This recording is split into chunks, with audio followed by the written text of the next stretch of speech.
experimentar un estudiante cuando lee. ¿Qué es leer?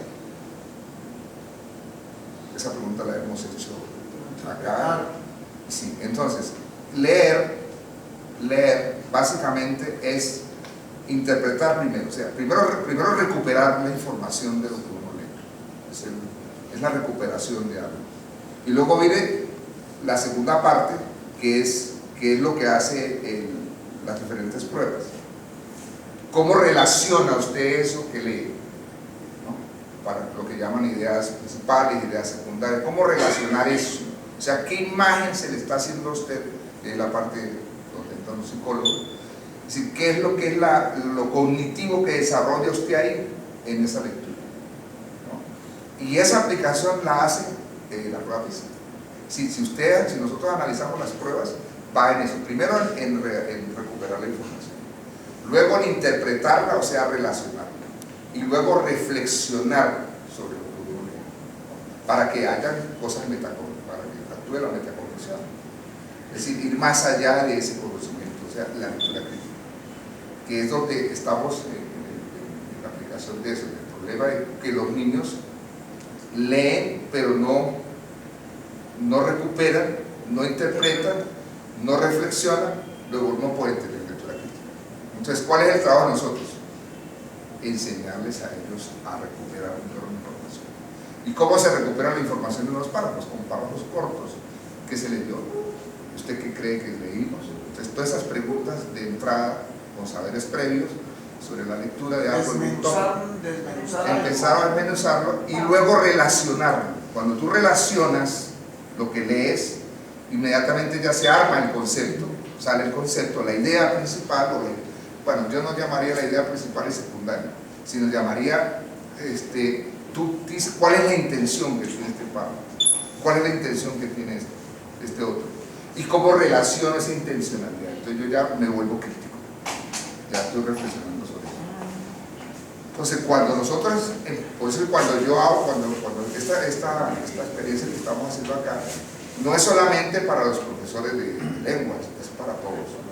O sea, aquí entramos todos, y en el desarrollo de las competencias ustedes se están dando cuenta que en lo artístico, en lo físico, en el matemático, en el de sociales, en el de psicología, si tiene un buen uso del lenguaje, si tiene una buena operatividad en el lenguaje, fácilmente puede llegar, ¿no?, a que el niño interprete, comprenda y reflexione. Profe, disculpe, yo considero que una de las grandes debilidades de nuestros estudiantes cuando se enfrentan a una prueba es que no son capaces de interpretar correctamente, o sea, sí la pueden interpretar, pero como a su manera, por decir algo. O sea, verdaderamente no son capaces de a uno como profesor le toma uno hacer, pero de ir a lo que el que hizo la pregunta quiso preguntar, por repetirlo.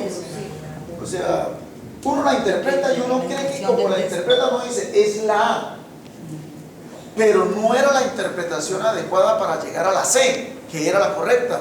Entonces, profesor, ¿cómo lograr una interpretación?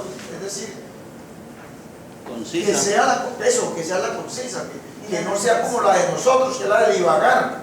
Yo creo que cuando uno tiene niños pequeños, es muy importante la entonación y musicalidad de acuerdo a lo que se está leyendo. Es que el niño sepa subir, bajar, leer lo que el escritor quiso leer cantado o tocado o bailado, ¿sí? Y no en un solo que ellos leen así, ellos llegan a grande y siguen leyendo así, no cantando, no dándole la puntuación. Bueno, la lógica, yo pienso que es muy importante enseñarles a su escritura cuál es la intención del autor, porque uno puede leerla leyendo desde la intención de nosotros, pero es qué quiso decir el autor. ¿Qué quiso decir? Son ejercicios que, por ejemplo, en la institución donde yo trabajo, se hacen ejercicios con niños desde preescolar, donde se les dice a ellos, ¿tú qué quiere decir, qué quiso decir el autor con la expresión tal? Ellos dan sus diversidades de opiniones y conceptos para llevarlos a la deducción exacta, que es la que se pide, que es ahí donde tú dices que están fallando, porque es deducir, Eso, deducir la intención del texto. Bueno, hay un elemento que es importante por el uso de los medios, especialmente en Internet, y es que hay mucha pobreza en el lenguaje de los estudiantes. Exacto, vocabulario. Usted elabora una pregunta para nosotros absolutamente normal y el estudiante le pide ¿qué significa estudiar? Siendo tan elemental para usted, para el estudiante es totalmente desconocida o le da una connotación totalmente distinta. Entonces el muchacho no pregunta, sino que se orienta por lo que él entendió y contestó, seguramente contestó mal. Bien, ahí Lo que me decía mi profesor de lingüística, el señor Alberto Mora y Mora, ¿se acuerda de él? ¿Cómo no? Me decía, yo le dije, todavía me acuerdo de los que nos replicaba siempre, pobreza lexicográfica, hay que leer, porque los conceptos a veces no los conocía uno, de una palabra, una palabra de pronto significa varias, entonces decía, esa es la pobreza lexicográfica. Bien, si yo proyecto allí un tigre acá, un león, un tigre, yo le pregunto a usted, ¿qué concepto, qué me puede decir usted sobre esa imagen que ve ahí? ¿Qué me diría? Así rápidamente. un tigre, un felino. Exacto, ¿y tú qué me dirías? Pues un animal salvaje.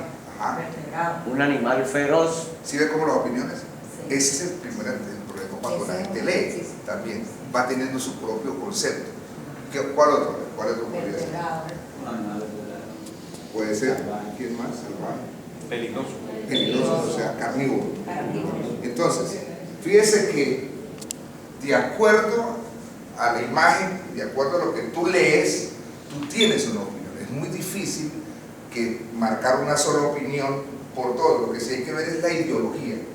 ¿Qué intención tiene ese señor con colocar el tigre? ¿Qué quiere? ¿Qué quiere demostrar con eso? O sea, que primero usted le puede dar eco bactiniano, es decir, lindo gatico. Por ironía tú puedes decir, no, ese es un lindo gatico, ¿no?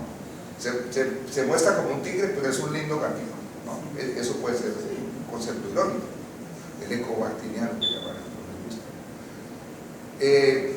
Feroz, bueno, sí, pero si tú dices carnívoro, peligroso, se puede comer en cualquier momento. Es decir, felino, porque es digamos, su categoría, lo que es. Entonces mire que el concepto, o sea, la opinión va a diferir. Entonces las lecturas difieren porque depende del observador, depende del lector. Lo que hay que llevarlo nosotros en la lectura es a que de dónde viene eso, cuál es la intención de todo eso, de todas las opiniones a que lo lleva a qué quiere decirnos este tipo por decirnos eso, o este discurso que nos está diciendo qué es lo que pretende, para dónde nos lleva, el discurso de la matemática para dónde nos lleva. Entonces, volvemos a la generación Google. Si nosotros somos inmigrantes, no somos nativos, vamos a tener un problema ya, de hecho hay con los niños, porque los niños tienen unos pensadores muy distintos a los nuestros de la natura. Por ejemplo, los niños ya a los 7 años en los móviles, encadenan fotos, se intercambian con ellos, leen y escriben sin autorización del profesor y sin orientación de él.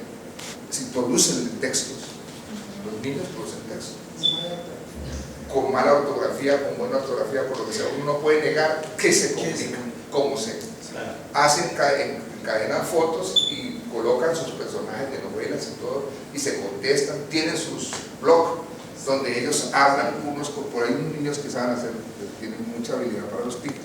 Entonces dicen, bueno, ustedes los 8 van a escribir y vamos a intercambiar novelas, lo que usted vivió, y ellos hacen eso, con K, con C, entonces empiezan a escoger una escritura muy distinta a la nuestra, pero nosotros no podemos espantarnos con eso, sino llevar el texto ahí y decir, bueno, ¿por qué utiliza la K? ¿Por qué utiliza este símbolo? Porque para entre ellos sí, pero cuando tú vas a hacer una carta a la rectora o al profesor no le vas a hacer eso. Es decir, hay formas de escribir y leer en la red y nosotros pues no conocemos muy bien eso. Segundo, ellos buscan la información la buscan porque está en Google. Ellos no memorizan muchas cosas porque las tienen ahí. Nosotros somos otra generación donde nos teníamos que... A ellos les plantea un cuestionario y ellos es respuesta, pregunta, respuesta. Claro. Además, cuando ellos se comunican entre sí, lo sabe el profesor de la web, ellos inmediatamente quieren respuestas de una vez. Y no textos largos, cortos. Nosotros sí hacemos cortos. Uno es temeroso de pronto por ejemplo, salió ahí algo, estamos No, uno es temeroso. y salió un recuadro recuadro y a uno mío meterse y ellos se meten y así porque ellos son multimodales. así sea un virus. Si ellos andan, ellos conocen, manejan 5 pantallas, tienen diferentes chats, contestan uno y otro, son rápidos, a ellos no les gustan los textos. A mí me asombra la capacidad para leer las imágenes y los iconos. Correcto. Uno es lento